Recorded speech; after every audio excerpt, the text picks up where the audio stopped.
Breaking news. BC రిజర్వేషన్ల బిల్లుకు Telangana assembly ఆమోదం తెలిపింది. బీసీలకు స్థానిక సంస్థల్లో విద్య, ఉద్యోగాల్లో 42% రిజర్వేషన్లు పెంచుతూ ప్రవేశపెట్టిన బిల్లుపై సభలో చర్చ జరిగింది. అన్ని పార్టీల బిల్లుకు మద్దతు తెలపడంతో శాసనసభ ఆమోదం పొందింది.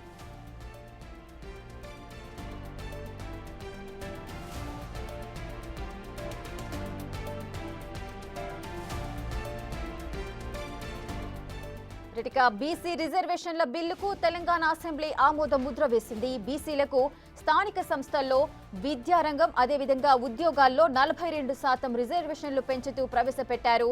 ఈ బిల్లుపై సభలో చర్చ జరిగింది.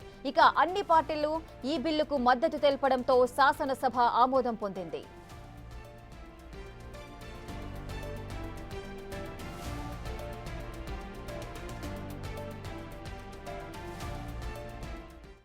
తెలంగాణ రాష్ట్ర బలహీన వర్గాలందరికీ కూడా ఒక శుభసూచకంగా కాంగ్రెస్ పార్టీ తీసుకున్నటువంటి ఒక గొప్ప విప్లవాత్మక నిర్ణయంగా ఈ సందర్భంగా మనం చేస్తూ ఉన్నాం.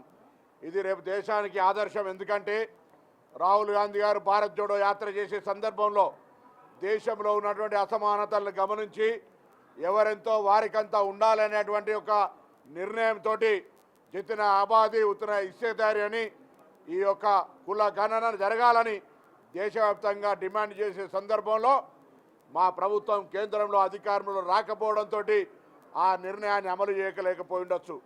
ఈరోజు తెలంగాణలో రాహుల్ గాంధీ గారి నాయకత్వంలో ఏర్పడినటువంటి సభానాయకుడు రేవంత్ రెడ్డి గారు మా ప్రభుత్వం ఈ కుల గణనకు సంబంధించి గత సంవత్సరం ఫిబ్రవరి 4 కేబినెట్ నిర్ణయం తీసుకొని 16 ఫిబ్రవరి రోజు శాసనసభలో ప్రవేశపెట్టి నిర్ణయం నుంచి నివేదిక దాకా ఒక సంవత్సరం లోపు మళ్ళీ ఫిబ్రవరి 4, 2025 నాడు ఇదే శాసనసభలో పెట్టుకొని ఈ రోజు మార్చి 17 నాడు ఈ యొక్క ఎస్సీ, ఎస్టీ, బీసీలకు సంబంధించిన కుల సర్వే ఆధారంగా తెలంగాణలో ఉన్నటువంటి జనాభా ఒక ఎంపీరికల్ సర్వే, ఒక ప్రామాణికమైనటువంటి సర్వే చేయడం ద్వారా రాజ్యాంగంలో ఉన్నటువంటి షెడ్యూల్ 9లో పెట్టి ఈ యొక్క 42% తెలంగాణకు అమలు చేయాలి అని కేంద్రానికి పంపేటువంటి బిల్లును ఏకగ్రీవంగా ఆమోదం చేసుకోవడం జరిగింది. ఈరోజు నిర్మాణం